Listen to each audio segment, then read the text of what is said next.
Hola a todos. Hoy nos metemos de lleno en una de las historias más fascinantes y complejas de Europa, la Edad Media en la península ibérica.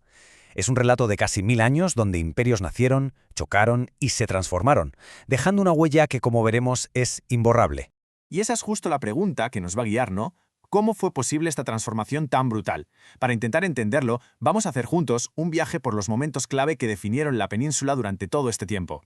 Vale, primero vamos a situarnos. Este viaje que empezamos abarca casi un milenio. Arrancamos en el 476 con el colapso del poder romano en Occidente y terminamos en 1492, un año que, como sabréis, lo cambiaría todo, no solo para la península, sino para el mundo entero.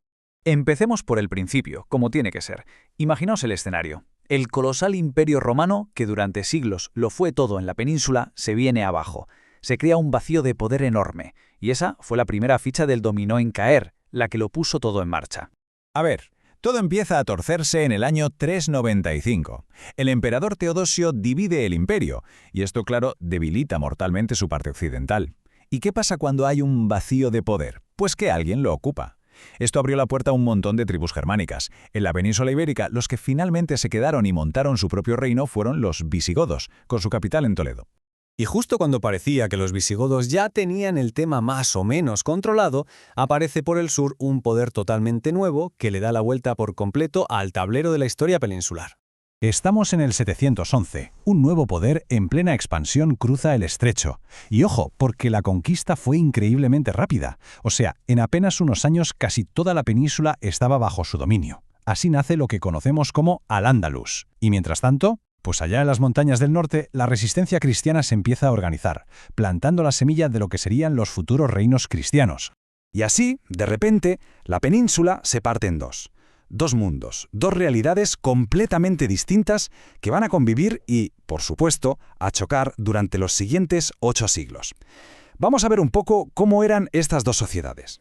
Fijaos porque esta imagen lo resume todo de una forma brutal. Es el contraste de dos mundos.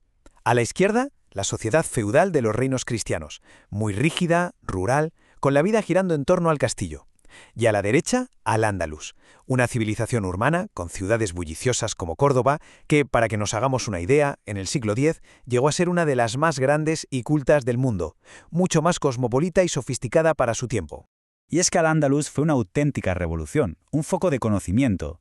Trajeron cultivos que hoy nos parecen de lo más normal, como el arroz o los cítricos, y herramientas como la noria para el regadío. Desarrollaron el álgebra y nos dejaron un montón de palabras que usamos todos los días sin pensar: almohada, aceite, alcalde, por no hablar de su arquitectura, que era una pasada. Pero, mientras tanto, en el norte, la arquitectura cristiana no se quedaba atrás, también evolucionaba. Pasaron del estilo románico, que era más sobrio, con esos muros súper anchos y espacios oscuros, a la explosión del gótico. El gótico era todo lo contrario, buscaba la luz, la altura, con sus arcos apuntados y esas vidrieras espectaculares de las grandes catedrales.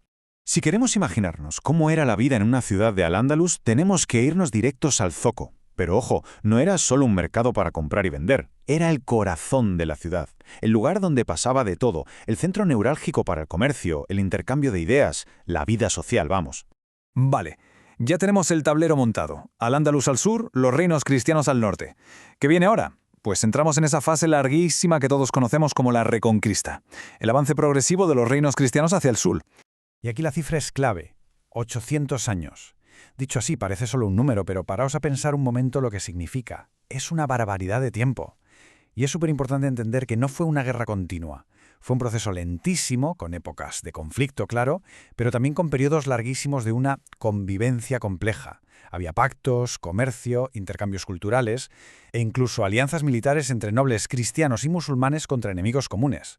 La cosa era mucho más enrevesada de lo que parece. Mirad estos mapas porque son la clave para entenderlo todo de un vistazo. Fijaos cómo, siglo a siglo, la balanza de poder va cambiando. Los reinos cristianos, que empiezan siendo unos pequeños núcleos de resistencia ahí arriba, van ganando terreno de forma progresiva. Batalla tras batalla, pacto tras pacto, la frontera se mueve casi inexorablemente hacia el sur, hasta que Al-Ándalus queda reducido a su último bastión, el reino de Granada. Y con esto llegamos ya al final del recorrido. El siglo XV lo cambia todo. Es el momento en que culmina este proceso tan largo y nace una nueva potencia en Europa. El momento absolutamente decisivo fue una boda, la de Isabel I de Castilla y Fernando II de Aragón. Esta unión no era solo un matrimonio, era la unificación de los dos reinos cristianos más grandes y poderosos de la península. Y esto sí que sentó las bases de la España moderna. Y así llegamos a ese año, 1492, un año que es literalmente el fin de una era y el comienzo de otra. Los reyes católicos toman el último reducto musulmán, Granada, poniendo punto y final a la Reconquista. Pero es que, ese mismo año, financian un viaje que cambiará el mapa del mundo para siempre. Mientras se cierra un capítulo de la historia peninsular, se abre otro de expansión global. Y con esto cerramos. La pregunta que queda en el aire, y yo creo que es la más profunda, es: ¿de qué manera toda esta larguísima historia de casi 8 siglos de conflicto, pero también de una intensa convivencia cultural, científica y social, ha forjado la identidad de la España actual? Es una herencia complejísima cuyo legado sin duda perdura hasta nuestros días.